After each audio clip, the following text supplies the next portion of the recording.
أرأيت الذي يكذب بالدين فذلك الذي يدعو اليتيم ولا يحض على طعام المسكين فويل للمصلين الذين هم عن صلاتهم ساهون الذين هم يراءون ويمنعون الماعون জোরে জোরে বলেন আল্লাহু আকবার। আমার ভাইরা, আমার বন্ধুগণ, বুঝাইয়া গেলাম, স্পষ্ট করে বুঝে রাখুন।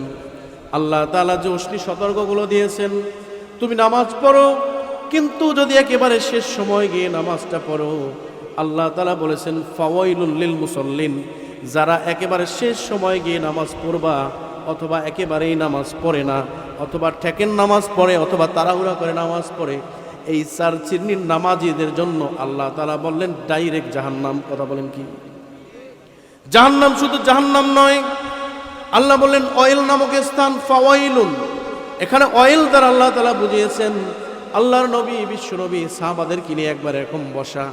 সাহাবায়ে কেরাম বলেন, আমরা একবার বসা অবস্থায় শুনলাম আসমান থেকে বিকট একটা আওয়াজ আসলো, অত্যন্ত জোরে একটা আওয়াজ আসলো।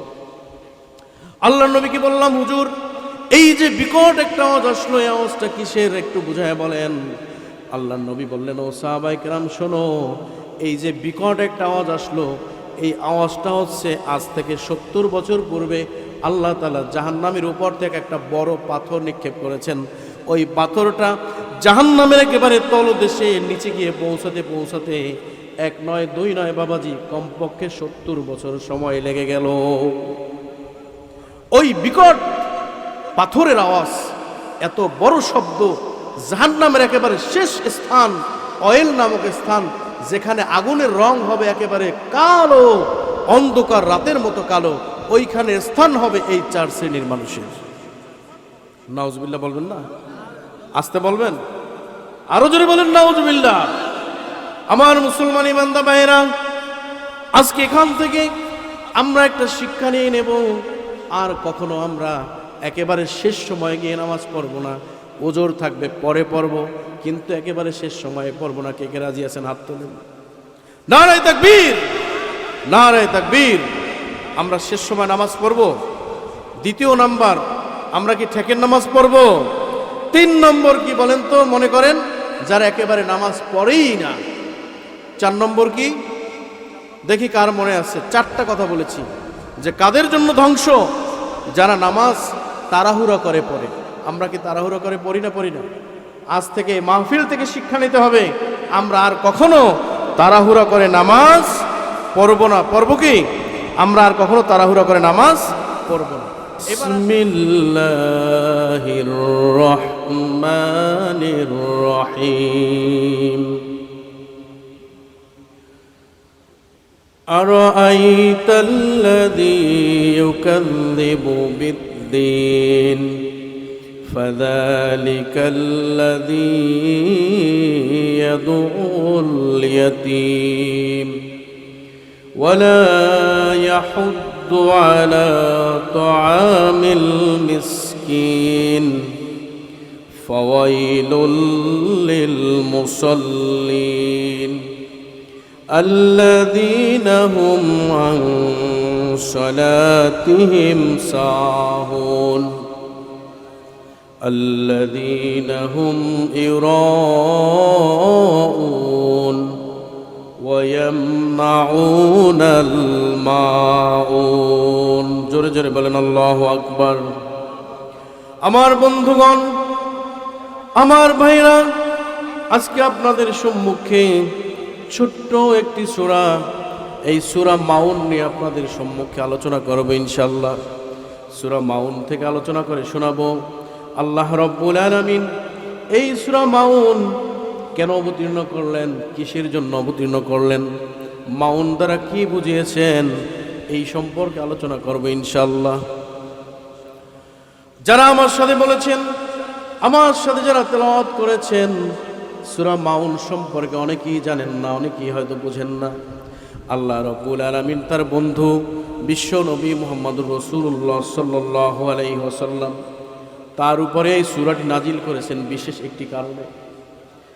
রাসূলুল্লাহ যেই সমাজে বসবাস করতেন, তিনি যেখানে বেড়ে উঠেছেন, ওই সময়ে তখন পৃথিবীর মধ্যে এমন অবস্থা ছিল যে মানুষের মধ্যে শিরক বিদআত এত পরিমাণে ছিল, তারা কুফরি ছাড়া কোনো কথাই বলতো না।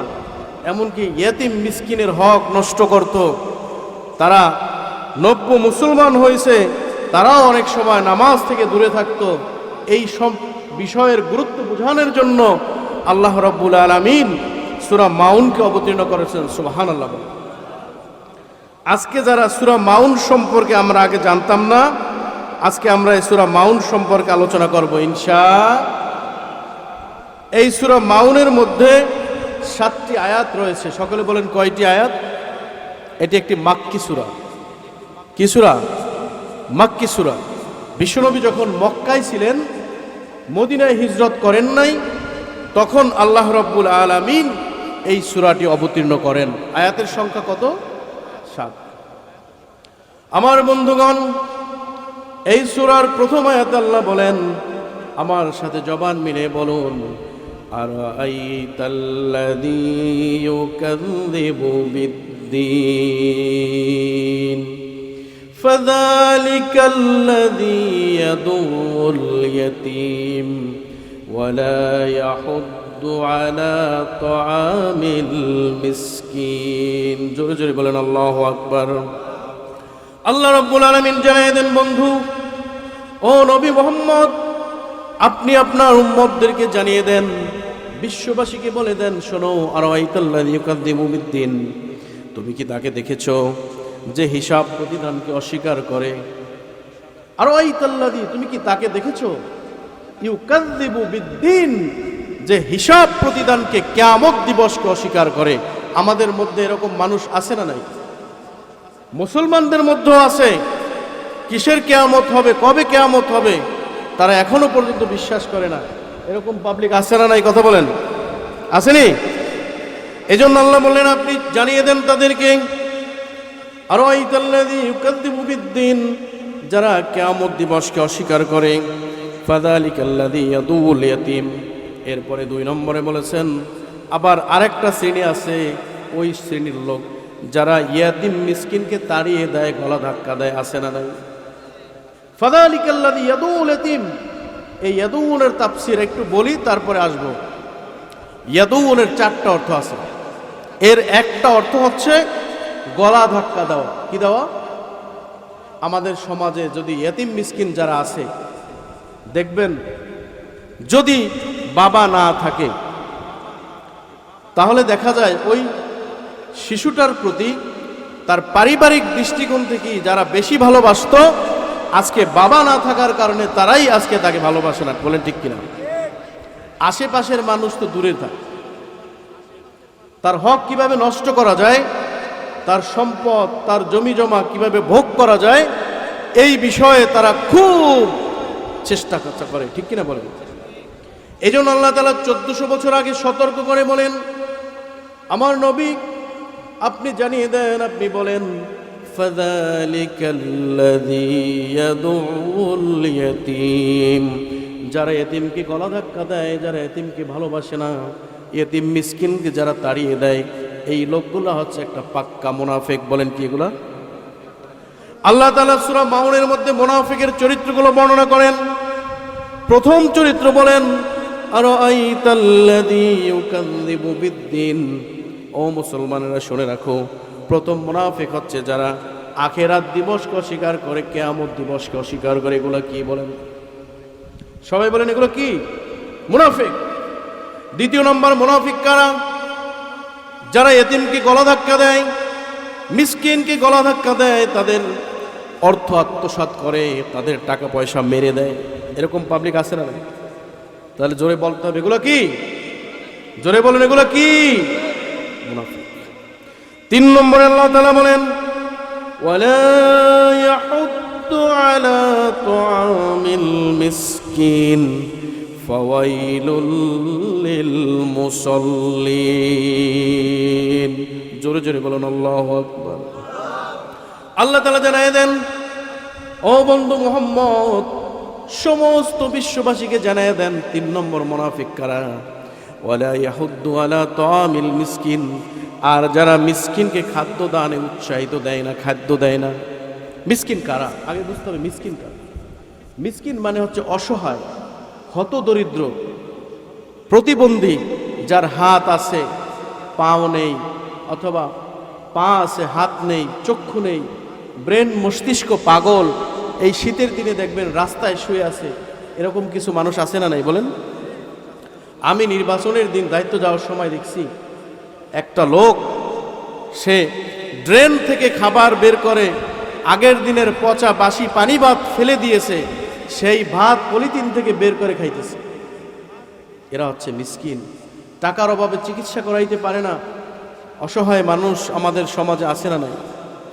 অথচ আল্লাহ তাআলা বললেন, আলোচনা মনে রাখেন কোন জায়গায় রাখি, আল্লাহ রাব্বুল আলামিন বললেন, কাইফা তাকফুরুনা বিল্লাহি ওয়া কুনতুম আমওয়াত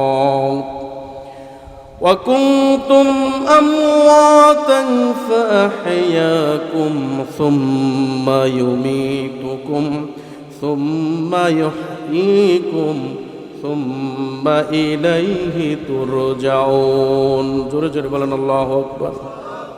আল্লাহ তাআলা বললেন, বান্দা শোনো, আজকে তোমার ডানে বামে পিছনে উপরে যত দিক আছে সব দিকে তাকিয়ে দেখো, মিসকিন মানুষের অভাব নাই।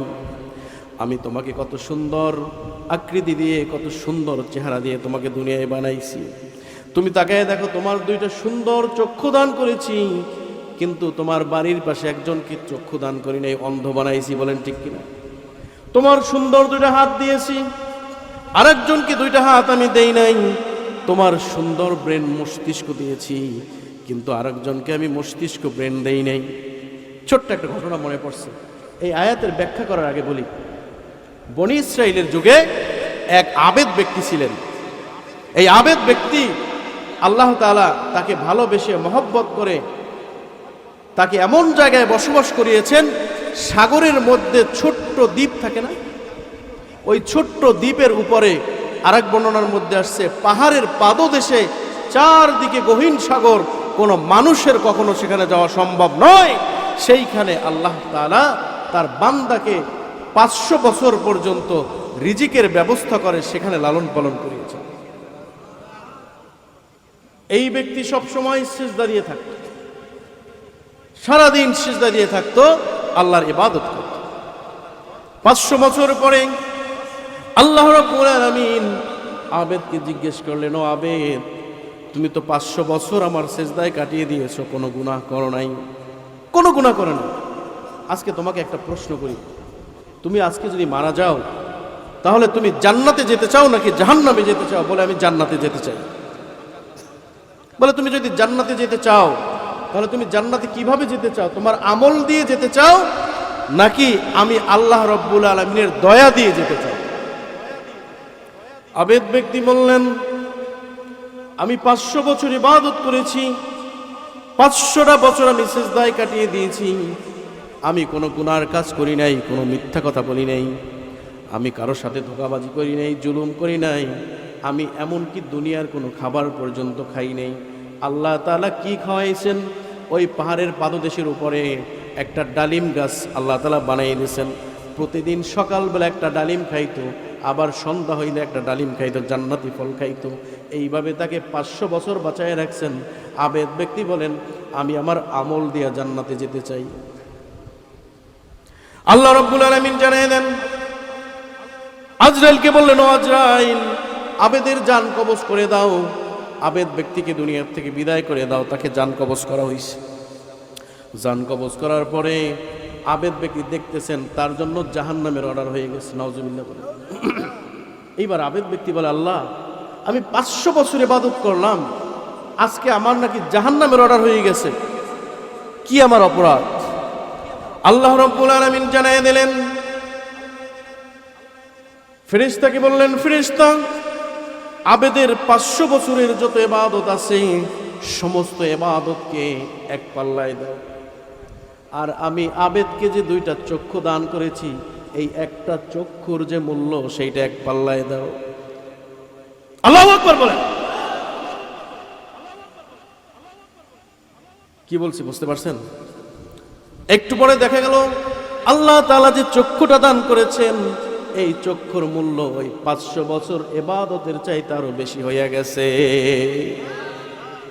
এইবার আবেদ কি বললেন, আবেদ আমার একটা চক্ষু তোমাকে দান করেছি, এই একটা চক্ষুর যে মূল্য সেই মূল্য পরিমাণ ইবাদত তুমি করতে পারলা না, তাহলে তোমাকে তো আমি একটা চক্ষু দান করি নাই 2টা চক্ষু দান করেছি, বলেন ঠিক কিনা? তোমাকে যে দামি ব্রেন মস্তিষ্ক দিয়েছি, আধুনিক বিজ্ঞান বলে যে একজন মানুষকে আল্লাহ তাআলা যে ব্রেন দিয়েছেন তাম পৃথিবীর সমস্ত কম্পিউটার সমস্ত মেমোরি কার্ড যদি একত্র করেন তাহলে একজন মানুষের ব্রেনের সমান দাম হবে। কি ঠিক কিনা বলেন? আপনাকে যে তার দামি 2টা হাত দিয়েছেন, পাও দিয়েছেন, আপনার কিডনি সচল রেখেছেন, শ্বাস প্রশ্বাস সচল রেখেছেন, এবার আপনাদের চিল্লাইয়া বলতে হবে আমরা কি আমলের দ্বারা জান্নাতে যেতে পারবো? কিসের দ্বারা যেতে হবে? আল্লাহর দয়ার দ্বারা জান্নাতে যেতে হবে, ঠিক কিনা বলেন? এইবার আবেদ বললেন আল্লাহ আমি বুঝতে পেরেছি আমি গুনার কাজ করেছি, আমি অন্যায় করেছি, আল্লাহ আমি তোমার দয়া ছাড়া জান্নাতে যেতে চাই না, তুমি দয়া করে তোমার দয়ার দ্বারা আমার গুনাহ মাফ করে আমাকে জান্নাতে যেতে দাও। আল্লাহ বললেন তুমি যখন বুঝতে পেরেছো তোমার গুনাহ মাফ করে দিয়েছি। আল্লাহ রাব্বুল আলামিন বললেন আলাম নাজআল লাহু আইনাইনি ওয়া লিসানান ওয়া শাফাতাইন ওয়া হাদাইনাহুন নাজদাইন। জোরে জোরে বলেন আল্লাহু আকবার। আল্লাহ রাব্বুল আলামিন জানান ও বান্দা শোনো, আমি তোমাকে প্রশ্ন করি, আমার প্রশ্নের উত্তরটা দাও। তুমি কি কখনো লক্ষ্য করেছো, কখনো খেয়াল করেছো আলাম নাজআল লাহু আইনাইন, তোমাকে কত সুন্দর অবয়বাকৃতির 2টা চক্ষু আমি আল্লাহ তাআলা দান করেছি।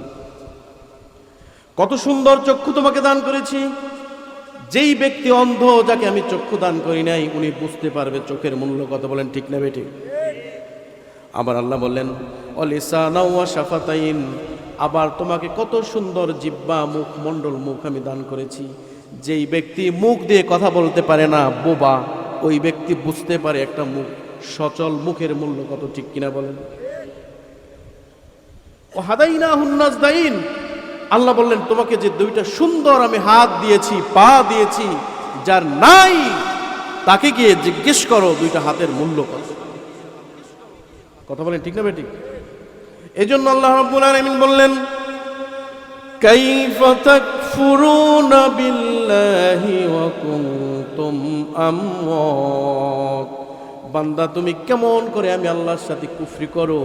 তুমি কি একবার চিন্তা করেছো কুনতুম আমওয়াত, একটা সময় তুমি তোমার মায়ের পেটের মধ্যে ছিলা মৃত। আমরা কি চিন্তা করছি? আমরা যে এত অহংকার করি, এত দিমাগ বড়াই করি, একটা সময় মায়ের পেটের মধ্যে আমরা কি ছিলাম বলেন তো, কি ছিলাম? আল্লাহ বললেন তোমার মায়ের পেটের মধ্যে তুমি মৃত ছিলে। সুতরাং এত দিমাগ, এত অহংকার, এত বড়াই আমাদের কোথা থেকে আসে? আমরা মূল আলোচনায় চলে যাচ্ছি। আমরা সূরা মাউনের তাফসীর করতেছিলাম, ঠিক কিনা মনে আছে? আল্লাহ তাআলা জানাই দিলেন 3 নম্বর মুনাফিক কারা বলেন ওয়ালা ইয়াহুদ্দু আলা তাআমিল মিসকিন, যারা মিসকিনকে খাদ্য দান করে না, অসহায় ব্যক্তিকে খাদ্য দান করে না। সমাজে অনেক অসহায় মানুষ আছে, তাদেরকে এই যে রমজান মাস গেছে আমরা অনেক দামি দামি ইফতারি খাইছি, কিন্তু ওই যে অসহায় মানুষগুলো যারা আছে তাদের খোঁজ খবর আমরা রাখি নাই। এরকম অনেক আছে না নাই বলেন? যারা অসহায় মিসকিনকে খাদ্য দান করে না তারাও কি মুনাফিক। এরবার 4 নম্বর মুনাফিকের আলামত আল্লাহ তাআলা সামনে বলছেন ফাওয়াইলুল লিল মুসাল্লিন আল্লাযীনা হুম আন সালাতিহিম সাহুন। জোরে জোরে বলেন আল্লাহু আকবার। 4 নম্বর কারা মুনাফিক?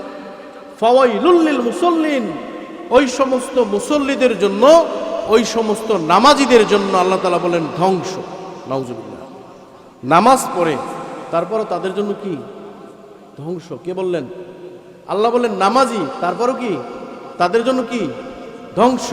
ফাওয়াইলুল লিল মুসাল্লিন, কাদের জন্য ধ্বংস?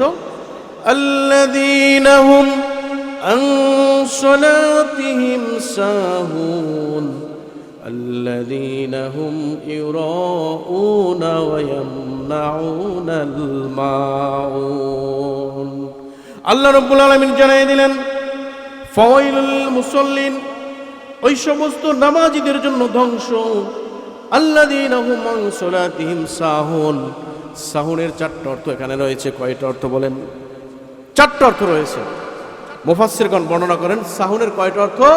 চারটা অর্থ। আমার দিকে খেয়াল করেন, আমরা এই সূরাগুলা সব সময় তেলাওয়াত করি নামাজের মধ্যে, কিন্তু এই সূরার তাফসীর আমরা জানি না। বলেন ঠিক কিনা? সাহুনের চারটা অর্থ রয়েছে, সবাই খেয়াল করুন।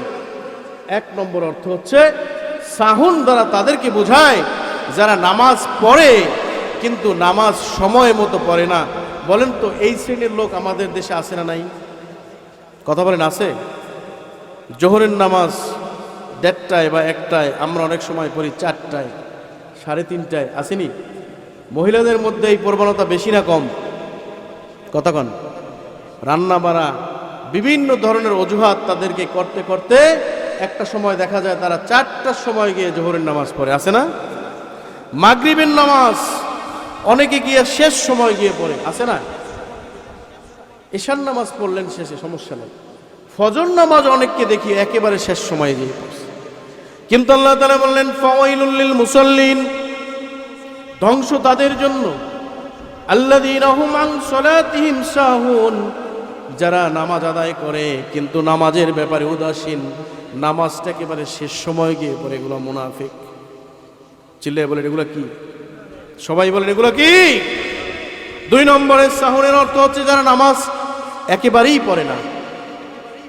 এরকম পাবলিক কি কম না বেশি? এই যে আজকে মাহফিল দেখেন, আপনি আমাদের স্টানে যান, অনেক মানুষ এখনো আছে। কথা বলেন ঠিক কিনা? এই গ্রামে, এই এলাকায় অনেক মুরব্বী আছে, অনেক যুবক আছে, অনেক বয়স্ক ছেলে আছে, ঘরের মধ্যে বসে আছে। আমি এই আলোচনার ফাঁকে একটু বলি, আমি আমার মা বোনদের দৃষ্টি আকর্ষণ করছি, যেই মাসে মুসল্লি আসে না মসজিদে, নামাজে আসে না, তারাবিতে, ফজরের নামাজও আসে না। ইমাম সাহেব অনেক ওয়াজ নসিহত করছে কিন্তু মুসল্লিরা শোনেন। এত বুঝাইছে। আজকে যদি যাত্রার আয়োজন করা হইতো, লোককে এই কজন হইতো বলেন? কথা বলেন। তাহলে বোঝা গেল যে যাত্রার দিকে আমাদের খেয়াল বেশি, মাহফিলের দিকে খেয়াল কম। মাহফিলের কালেকশন করতে গেলে দেয় 10 টাকা, আর নাচ গানের কালেকশন করতে গেলে বাইরে 500 টাকা। ঠিক কিনা বলেন? মুসলমান এইবার ইমাম সাহেব করলো কি শোনেন, একটা বুদ্ধি করছে। কয় বুঝছি, কায়দা হইবে না, যত বুঝান বুঝাই, মসজিদে আসলে কান্দে, চোখের পানি পড়ে, ঘরে গেলে আর কায়দা করতে পারে না। আর মসজিদে আমি আমার মা বোনদেরকে উদ্দেশ্য করে বলি, ইমাম সাহেব একটা বুদ্ধি করছে। কি বুদ্ধি করছে জানেন? মাইকে জানাই দিয়েছে, আগামীকাল তারাবির নামাজে যেই ভদ্রলোক মসজিদে এই সমাজের মধ্যে আসবে না, তারকে দ্বিতীয় বিবাহ করানোর জন্য যা লাগে আমি করব। কারণ তার জামাইরে ডাকিয়া বুদ্ধি দিমু, এই বউ ভালো না, তোমার আর একটা বিবাহ করতে হইবে, খরচাপাতি আমি দেব, সমাজ দিয়ে উড়েই দেব। এই কথা মা বোনেরা শূন্যা, কি বোঝেন না? এই কথা যদি কয় যে স্বামীর বিবাহ করাই দেবে, এখন ভোর 4টা হইলেই জামাইরে উড়েই দেয়, তাড়াতাড়ি মসজিদে যায়। কারণ যদি নামাজে না যায় তাহলে হুজুর কি করাইবে? কথা কইন, কি করাইবে? এখন কি আমার মা বোনেরা এগুলো শুনলে কি রাজি হইবে? কথা কন। এখন বুদ্ধি করে কি, ফজরের নামাজের আজান দেওয়া লাগে না, হুজুর এই দেয়, মসজিদ ভরিয়ে গেছে। আজানের আগে কি মসজিদ ভরিয়ে গেছে। আর একটা আলামত বলেছি, যারা নামাজ একেবারেই পড়ে না, এটাও মুনাফিক। যারা নামাজ একেবারেই পড়ে না তারাও কি? 3 নম্বর মুনাফিকের চরিত্র হচ্ছে এটা, যে যারা নামাজ পড়ে কিন্তু খুব তাড়াতাড়ি করে নামাজ পড়ে। এরকম পাবলিক আছে নাই? কতক্ষণ আমাদের এলাকায় তো নাই। নামাজ পড়ে কিন্তু খুব দ্রুত, খুব তাড়াতাড়ি, রুকুতে সময় কম, সিজদায় সময় কম, সূরা কেরাত খুব তাড়াতাড়ি পড়ে, তাদের হাতে সময় নাই। এরকম লোক কি আছে না নাই? আমাদের এলাকায় নাই, অন্যান্য জায়গায় আছে। আছে আমাদের? 4 নম্বরে সাহুনের অর্থ হচ্ছে যারা নামাজ পড়ে কিন্তু ঠেকেন নামাজ। এখন বুঝাই ঠেকেন নামাজটা কি। নামাজ পড়ে কি কথা কন?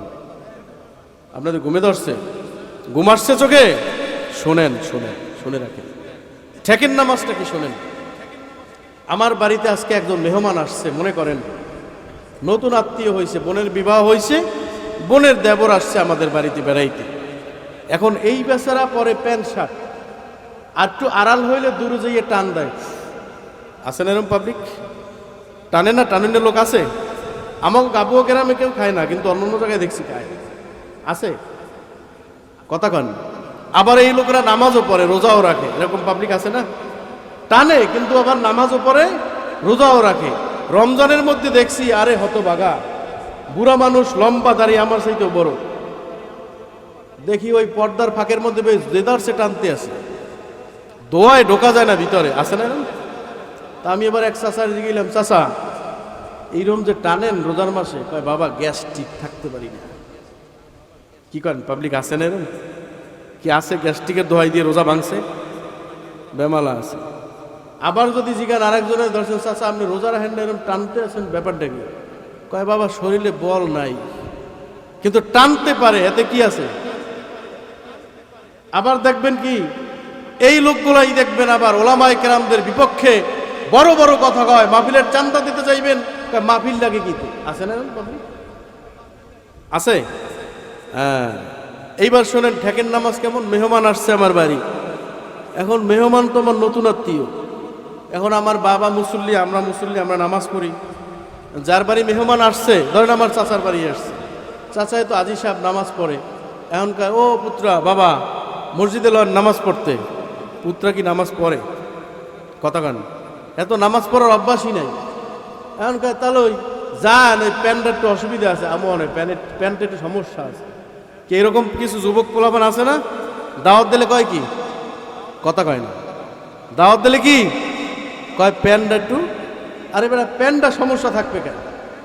প্যান্টে কি সমস্যা থাকতে পারে কোন? এটা হলো একটা মিথ্যা কথা। এখন তালই শক্ত মানুষ ছাড়বে না। পুত্রারে আজকে মসজিদে লই জামুই যাবো, এত বুঝতে পারছে কায়দা। এখনকার পুত্রা তাড়াতাড়ি লও মসজিদে, জামাতের টাইম হয়ে যাবে, তাহলে যান আমি আইতে আছি। কি কথা কেন? আছে না? আছে এরম পুত্র আছে। এখন পুত্র বুঝছে যে তালই আজগর, কথা কয় না। এইবার তালইর লগে পুত্র রওনা দিয়েছে, উজু করতেও ঠিক মতো জানে না। এরকম কিছু পাবলিক কি আমাদের দেশে আছে? উজুর দিকে তাকাইলে বোঝা যায় উজু হয় না, নামাজের দিকে তাকাইলে দেখা যায় নামাজ হয় না। কি পরেও নিজেও জানে না, আত্তাহিয়াতুরা ঠিক মতো পারে না, দোয়াই কোনো ঠিক মতো পারে না, সূরা ফাতিহা পড়লে 10টা ভুল। আবার একটু আড়ালে গেলেই আলেমের বিপক্ষে বদনাম আছে না নাই? নিজে কিছু জানে না, কিন্তু মসজিদের ইমামের বদনাম কেমনি করা লাগে এটা খুব ভালো করে জানে। মাহফিলের কালেকশন করবেন, পিছনে বদনাম করে, অথচ নিজে কিছু জানে। আছে না এরকম? এবার পুত্র বুঝছে যে তালই আর কি দেবে না, কায়দা নাই। কোন রকম উজু টুজু করিয়ে জামাতে দাঁড়াইছে, মনে মনে কয় কি লিখে আইলাম বেড়াইতে পারতে, এর সাইতে না আইলেই ভালো হইতে। কি আছে না এরকম? এখন কোন তালুর লগে যে নামাজটা পুত্র পড়ছে, এই নামাজটার নাম কি? আমরা মনে হয় ঘুমে ধরছে, একটু জোরে কর না। এই ঠ্যান নামাজ আমরা তো পড়ি নাই কোনোদিন, পড়ছি আমরা, পড়ছি পড়ি নাই, কিন্তু এরকম পাবলিক কি মাঝে মাঝে বাজে না? বাজে না। এখন ঠেকেন নামাজ যেগুলো পড়ে, এই চরিত্রটার নাম কি? জোরে বলতে হইবে। এই চরিত্রের নাম কি? আমার বন্ধুগণ, আমার সাথে সাথে জবানের সাথে জবান মিলে, ঠোঁটের সাথে ঠোঁট মিলে আমার সাথে আরেকবার বলুন, আরাআইতাল্লাযী ইউকাযযিবু বিদ্দীন ফাযালিকাল্লাযী ইয়াদুল ইয়াতীম ওয়ালা ইয়াহুদ্দু আলা তাআমিল মিসকিন ফাওয়াইলুল লিল মুসাল্লিন الذين هم عن صلاتهم ساهون الذين هم يراءون নাউনাল মাউন। জোরে জোরে বলেন আল্লাহু আকবার। আমার ভাইরা, আমার বন্ধুগণ, বুঝাইয়া গেলাম, স্পষ্ট করে বুঝে রাখুন, আল্লাহ তাআলা যে অশ্লীল সতর্কগুলো দিয়েছেন, তুমি নামাজ পড়ো, কিন্তু যদি একেবারে শেষ সময় গিয়ে নামাজটা পড়ো, আল্লাহ তাআলা বলেছেন ফাওয়াইলুল লিল মুসাল্লিন, যারা একেবারে শেষ সময় গিয়ে নামাজ পড়বা, অথবা একেবারেই নামাজ পড়ে না, অথবা ঠেকেন নামাজ পড়ে, অথবা তাড়াহুড়া করে নামাজ পড়ে, এই চার শ্রেণীর নামাজীদের জন্য আল্লাহ তাআলা বললেন ডাইরেক্ট জাহান্নাম। কথা বলেন কি জাহান্নাম? শুধু জাহান্নাম নয়, আল্লাহ বললেন অয়েল নামক স্থান, ফাওয়াইলুন। এখানে অয়েল দ্বারা আল্লাহ তাআলা বুঝিয়েছেন, আল্লাহর নবী, বিশ্ব নবী সাহাবাদেরকে নিয়ে একবার এরকম বসা, সাহাবা একরাম বলেন আমরা একবার বসা অবস্থায় শুনলাম আসমান থেকে বিকট একটা আওয়াজ আসলো, অত্যন্ত জোরে একটা আওয়াজ আসলো। আল্লাহর নবীকে বললাম হুজুর, এই যে বিকট একটা আওয়াজ আসলো, এই আওয়াজটা কিসের, একটু বুঝায় বলেন। আল্লাহর নবী বললেন ও সাহাবা একরাম শোনো, এই যে বিকট একটা আওয়াজ আসলো, এই আওয়াজটা হচ্ছে আজ থেকে 70 বছর পূর্বে আল্লাহ তাআলা জাহান্নামের উপর থেকে একটা বড় পাথর নিক্ষেপ করেছেন। ওই পাথরটা জাহান্নামের একেবারে তলদেশে নিচে গিয়ে পৌঁছাতে পৌঁছাতে 1 নয় 2 নয় বাবাজি, কমপক্ষে 70 বছর সময় লেগে গেল। ওই বিকট পাথরের আওয়াজ, এত বড় শব্দ, জাহান্নামের একেবারে শেষ স্থান অয়েল নামক স্থান, যেখানে আগুনের রং হবে একেবারে কালো, অন্ধকার রাতের মতো কালো, ওইখানে স্থান হবে এই 4 শ্রেণীর মানুষের। নাউজুবিল্লাহ বলবেন না? আসতে বলবেন, আরো জোরে বলেন নাউজুবিল্লাহ। আমার মুসলমান ইমানদা ভাইরা, আজকে এখান থেকে আমরা একটা শিক্ষা নিয়ে নেব, আর কখনো আমরা একেবারে শেষ সময়ে গিয়ে নামাজ পড়বো না। ওজোর থাকবে পরে পড়ব, কিন্তু একেবারে শেষ সময়ে পড়বো না। কে কে রাজি আছেন হাত তোলেন। নারায়ে তাকবীর, নারায়ে তাকবীর। আমরা শেষ সময় নামাজ পড়ব। দ্বিতীয় নাম্বার, আমরা কি ঠেকের নামাজ পড়ব? 3 নম্বর কি বলেন তো? মনে করেন যারা একেবারে নামাজ পড়েই না। 4 নম্বর কি দেখি কার মনে আছে? 4টা কথা বলেছি যে কাদের জন্য ধ্বংস? যারা নামাজ তাড়াহুড়া করে পড়ে। আমরা কি তাড়াহুড়া করে পড়ি না? পড়ি না। আজ থেকে মাহফিল থেকে শিক্ষা নিতে হবে, আমরা আর কখনো তাড়াহুড়া করে নামাজ পড়ব না। পড়ব কি? আমরা আর কখনো তাড়াহুড়া করে নামাজ পড়ব না। 2 নম্বরে আল্লাহ তাআলা বলেছেন আর কাদের জন্য ধ্বংস? অত্যন্ত মনোযোগ সহকারে শুনুন, কথাগুলো মনে রাখবেন। যদি আমলের নিয়তে শুনেন যে আমি আজকে এখান থেকে যা শুনেছি আমি আমল করব ইনশাআল্লাহ, আজ থেকে আর কখনো আমরা এই কাজটি যদি না করি, আমার পরিবারবর্গ যারা আছে, আমার দায়িত্বে যারা আছে, আমার স্ত্রী বলেন, মেয়ে বলেন, যারা আছে, তাদেরকে আজকে কি আমরা বাসায় বলবো, কি বলবো? যে আমরা আর কখনো তাড়াহুড়া করে নামাজ পড়ব না, শেষ সময় নামাজ পড়ব না, এবং আর কি করব না? বলেন কি মনে করেন? ঠেকের নামাজ পড়ব না। এই 3টা কথা আমরা বলতে পারবো। আর যারা নামাজ পড়ে না তাদেরকে আমরা কি বলবো? তাদেরকে আমরা বলবো যে নামাজ না পড়াটাই হচ্ছে মুনাফিকের একটা লক্ষণ। নামাজ না পড়াটা কি বলেন? মুনাফিকের একটা লক্ষণ। আল্লাহ তাআলা ওয়াইল আরেক জায়গায় বলেছেন ওয়াইলুল লিল মুতাফফিফিন, ও বান্দারা শোনো, আরো একজনের জন্য ধ্বংস। মুতাফফিফিন বলা হয়েছে যারা ওজনে কম দেয়। কি কথা বোঝেন? ওজনে কম দেওয়া লোক আমাদের দেশে তো নাই, আছে? ওজনে কম দেয় এরকম লোক আছে, কিন্তু সামনেই আল্লাহ তাআলা বলছেন যে যখন মেপে মেপে নেয় তখন বেশি নেয় বা সমান নেয়, কিন্তু যখন দেয় তখন কম দেয়। আছে এরকম? এর মধ্যে এক শ্রেণী আছে যারা বিভিন্ন সময় মিথ্যা কথা বলে, দালালি করে, মানুষের সাথে মিথ্যা বলে। আল্লাহ তাদের কথা বলছেন ওয়াইলু ইয়াউমাইজিল লিল মুকাদ্দিবিন, ধ্বংস তাদের জন্য যারা মিথ্যাবাদী, মিথ্যা কথা বলে, তাদের জন্য জাহান্নামের ওই ধ্বংসর জায়গা। নাউজুবিল্লাহ বলেন। আজকে মাহফিল থেকে আমাদের কি শিক্ষা নিতে হবে? এই যে সূরা মাউনের মধ্যে আল্লাহ কি বুঝাইছেন, আমরা প্রথমে কি বললাম? আর ওয়াইতাল্লাযী ইউকাদ্দিবু বিদ্দীন, যারা শেষ দিবসকে অস্বীকার করে, অর্থাৎ কিয়ামত দিবসকে অস্বীকার করে, তারা মুনাফিক, সাক্কা মুনাফিক। দ্বিতীয় নম্বরে কি? ফাযালিকাল্লাযী ইয়াদুল ইয়াতীম, যারা ইয়াতীমকে কি দেয়? ভুলে গেছে, গলা ধাক্কা দেয়, এতিমের সাথে খারাপ ব্যবহার করে, সেগুলো কি বলেন? চাক্কা মুনাফিক। 3 নম্বরে কি? ওয়ালা ইয়াহুদ্দু আলা তাআমিল মিসকিন, আর যারা মিসকিনদের খাবার কেড়ে নেয়, মিসকিনকে খাবার দেয় না, অথবা কাউকে খাবার দিতেও দেয় না, এরকম আছে না নাই? তারাও কি বলেন? 4 নম্বরে ফাওয়াইলুল লিল মুসাল্লিন, ধ্বংস তাদের জন্য যারা নামাজটা শেষ সময় পড়ে অথবা পড়েই না, অথবা তাড়াহুড়া করে পড়ে, অথবা একেবারে শেষ সময় গিয়ে পড়ে, তাদের জন্য ধ্বংস ধ্বংস ধ্বংস। আমার ভাইরা, আমার বন্ধুরা, অল্প সময়ের মধ্যে আলোচনা শেষ করব। শুনুন, আল্লাহর নবী, বিশ্ব নবী মুহাম্মদ রাসূলুল্লাহ সাল্লাল্লাহু আলাইহি ওয়াসাল্লাম এই নামাজের জন্য কত রক্ত ঝরিয়েছেন, কত কষ্ট করেছেন।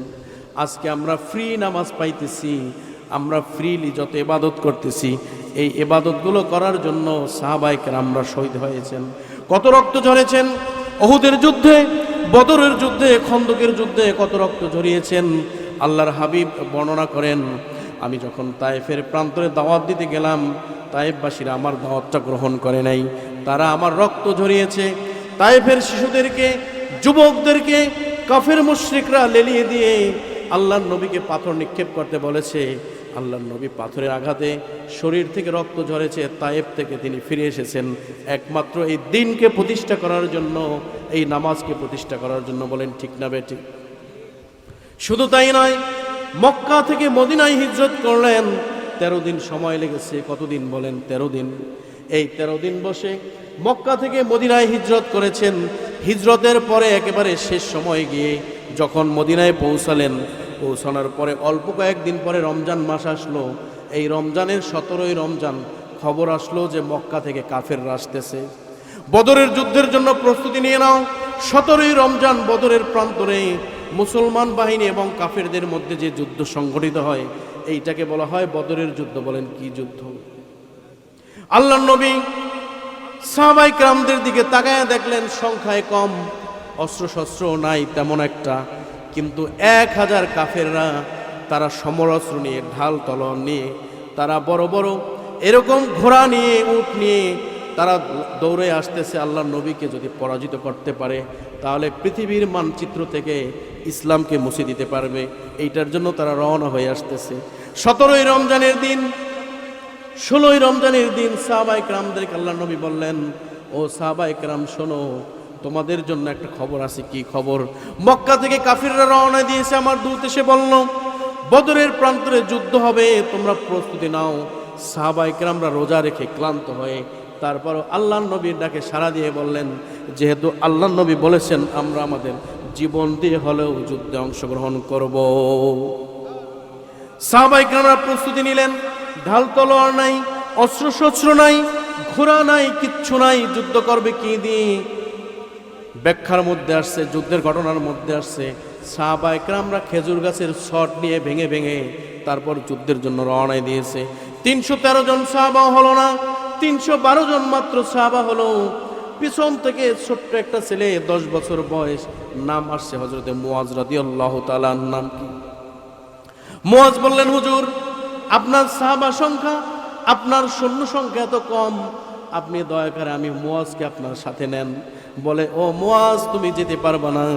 এই বদরের প্রান্তরে তুমি যদি যুদ্ধ করতে চাও, ওই কাফের মুশরিক আবু জেহেল, আবু লাহাব, উতবা, শাইবা, ওলীদ ইবনে মুগীরার সাথে যদি তুমি যুদ্ধ করতে যাও, তুমি যুদ্ধ করতে পারবে না, তুমি তলোয়ার চালাইতে পারবে না। ও মুয়াজ, তোমার যাওয়ার দরকার নাই, তুমি ছোট্ট মানুষ, তুমি যেতে পারবে না। মুয়াজ বললেন, নবী, বিশ্বনবী মুহাম্মদ রাসূলুল্লাহ, আপনি শুনুন, আমি 2টা কারণে যুদ্ধে যেতে চাই, আপনি দয়া করে আমাকে ফিরাবেন না। আপনি যদি বিশ্বাস না করেন, এই যে আমার সমবয়সী বড় ভাই আছে, ওর সাথে আমাকে মারামারি করতে দেন। দেখবেন ও আমার সাথে মারামারি করে পারে না, আমার শরীর প্রচণ্ড শক্তি আছে, আমি বদরের যুদ্ধে যেতে চাই, হুজুর আমাকে ফিরাবেন না। আমি কেন যেতে চাই শুনুন। আমি শুনেছি আপনাকে নাকি মক্কার বুকে আবু জেহেল নামে এক শয়তান অনেক যন্ত্রণা দিয়েছে, অনেক কষ্ট দিয়েছে, আপনার সাহাবাদের বাড়িঘর আগুন দিয়ে জ্বালিয়ে দিয়েছে। আমি মুয়াজ যদি আপনার সাথে যেতে চাই, খোদার কসম করে বলি, আপনি আবু জেহেলকে দেখায় দেবেন, আমি মুয়াজ আবু জেহেলকে হত্যা করতে চাই। সুবহানাল্লাহ বলেন। আমি মুআজ আবু জেহেলকে খতম করতে চাই। ও নবী, আপনি বাধা দিবেন না আমাকে, দয়া করে আমাকে নেন, আমি যুদ্ধে যাব। আমি যদি তলোয়ার নাও চালাইতে পারি, অন্তত সাহাবাদেরকে আমি পানি পান করাইতে পারবো, ইফতার করাইতে পারবো। আর যদি নাও পারি, অন্তত তীরগুলো হজম করে আপনাকে রক্ষা করব। আর যদি নাও পারি, কালিমার পতাকাটা আমি বদরের প্রান্তরে উড়াইয়া দেব। এইভাবে 313 জন সাহাবা নিয়ে আল্লাহর নবী বদরের প্রান্তরে রওনা দিলেন। কত তাদের বুকে যশ, কত তাদের ক্ষমতা। ব্যাখ্যার মধ্যে আসছে, ঘটনার মধ্যে আসছে, যখন নাকি ওই ছোট্ট মুআজকে একজন সাহাবা দেখায় দিলেন, ওই যে ঘোড়ায় করে দৌড়ে দৌড়িয়া তীর নিক্ষেপ করতে করতে তরোয়াল হাতে যেই লম্বা লোকটাকে দেখতেছ, ওই লোকটা হচ্ছে আবু জাহেল। মুআজের শরীরের মধ্যে রক্ত টকবক করে উঠল। নবীজির শত্রু, বিশ্ব নবীর শত্রু আবু জাহেল, আর তো সহ্য করা যায় না। ও জানে ওখানে 500 থেকে 1000 সৈন্য, ওকে গুলায় খাইয়ে ফেলাইবে, মাইরে ফেলাইবে, ও জানে। তারপরে বলে, আবু জাহেলকে আমি নিজে হাতে হত্যা করব। দৌড় দিয়া ওমরের হাত থেকে তরোয়ালটা নিয়ে দৌড়াইয়া গিয়া ওই আবু জাহেলের সামনে দাঁড়ায় গেল। চতুর্দিকে সব সৈন্যগুলো দাঁড়ায় গেছে। এত বড় সাহস, ছোট্ট ছেলে আবু জাহেলের সামনে দাঁড়াইছে। বলতে না বলতে কয়, আবু জাহেল কোনটা? কয় ওইটা। সাথে সাথে এক জাহান্নামের মধ্যে পাঠাই দিছে। বোঝান মুসলমান, 10 বছরের মুআজ বদরের যুদ্ধে যে আবু জাহেলকে খতম করতে পারে, নবীর শত্রু। আর আমাদের দেশে ব্লগার নবীর শত্রু হাজার হাজার পয়দা হয়েছে। আমরা মুসলমান ঘরে বসে বসে কথা বলি। কথা বলেন ঠিক না বেঠিক? সাহাবায়ে কেরামদের কথা কি শুনবে না? সাহাবাদের মধ্যে একজন সাহাবী, নাম ছিল হযরতে আব্দুর রহমান ইবনে আউফ রাদিয়াল্লাহু তাআলা। এই আব্দুর রহমান ইবনে আউফ রাদিয়াল্লাহু তাআলা আনহুর এত পরিমাণ সম্পদ ছিল, মিলিয়ন মিলিয়ন টাকা পয়সার মালিক ছিল আব্দুর রহমান ইবনে আউফ। আল্লাহর নবী যখন বললেন, ও আব্দুর রহমান ইবনে আউফ, আমি মক্কা থেকে মদিনায় হিজরত করব, তোমরা কি আমার সাথে যাইবা বলো? আব্দুর রহমান ইবনে আউফ বললেন, হুজুর, আপনি মক্কা থেকে মদিনায় কেন? আপনি যেখানে যেতে বলবেন আমি আব্দুর রহমান ইবনে আউফ আপনার সাথে যেতে চাই। আব্দুর রহমান ইবনে আউফ মক্কা থেকে মদিনায় হিজরত করলেন। এই কথা শুনে কাফের মুশরিক বেদুইনরা, তার সন্তান, স্ত্রী বলেন, ঘর বাড়ি বলেন, ব্যবসা প্রতিষ্ঠান, এমনকি বড় বড় খেজুরের বাগান ছিল, সব কিছু ওই কাফের মুশরিকরা ধ্বংস করে দিয়েছে, দখল করে নিয়েছে। ঠিক কিনা বলেন?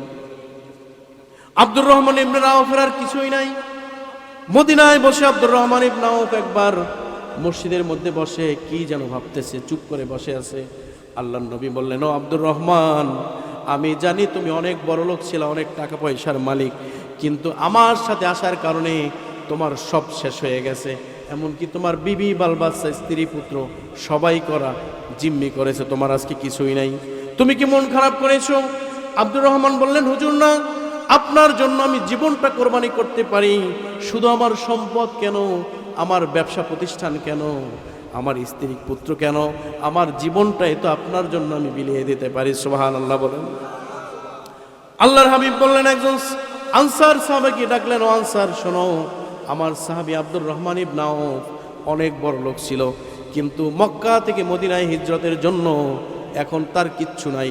দয়া করে তুমি মদিনার মধ্যে আমার সাহাবী আব্দুর রহমানকে একটা কাজের ব্যবস্থা করে দিও। আনসার সাহাবী বললেন, আসেন ভাই আমার সাথে। তার 2টা খেজুরের বাগান ছিল। কয়টা?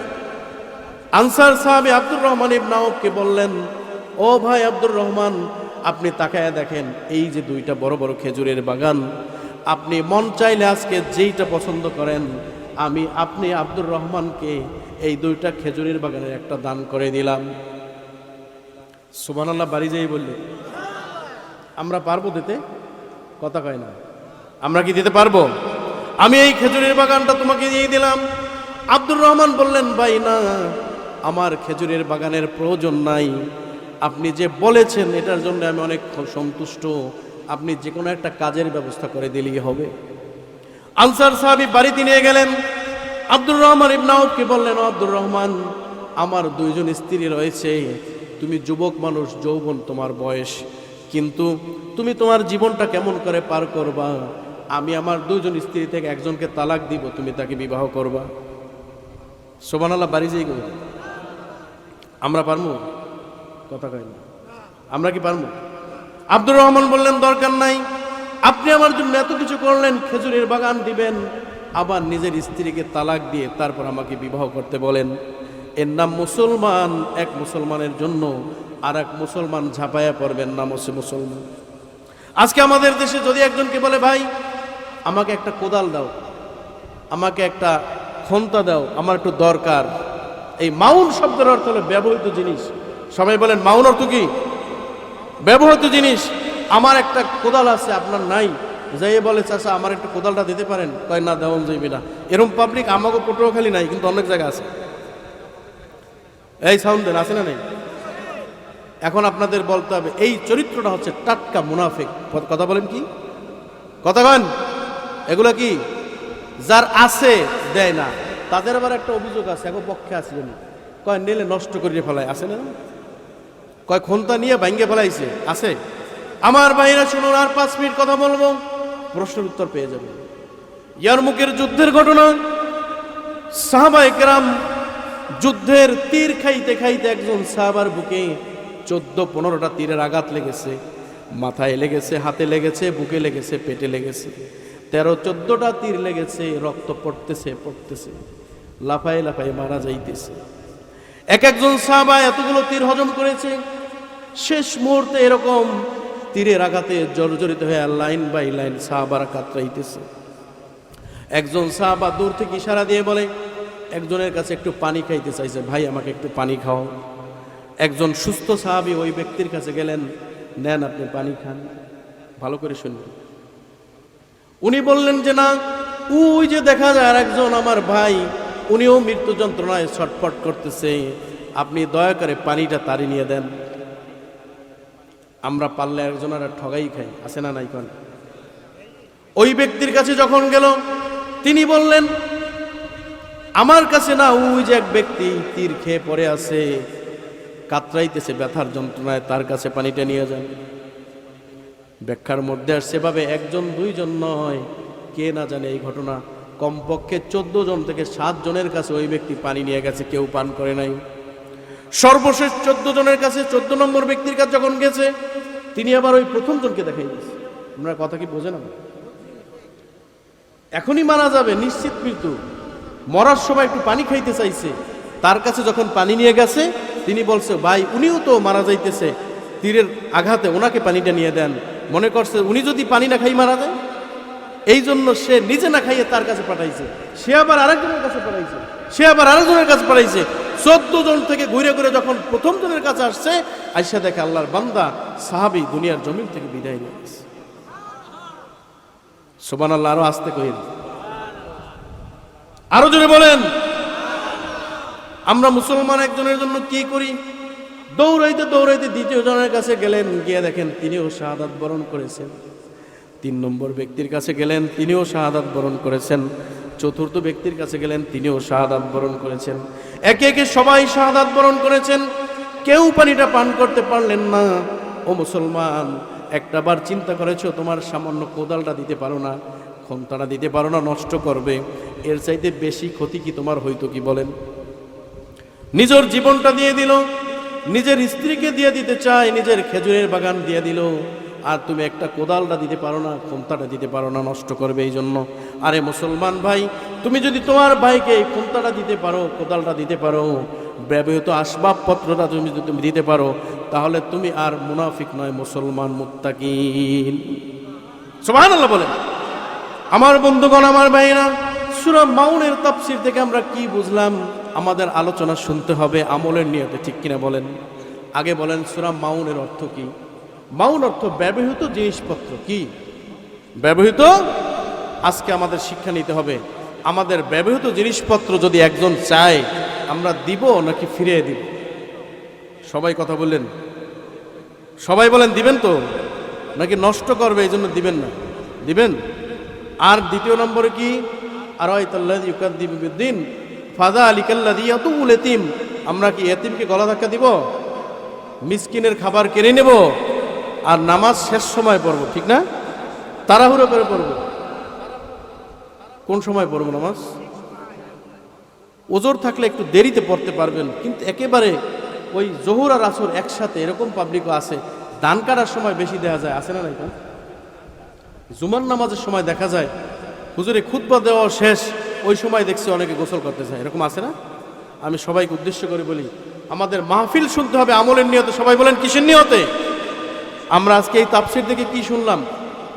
আমরা যে কয়টা কথা শুনছি আমরা কি আমল করতে পারবো?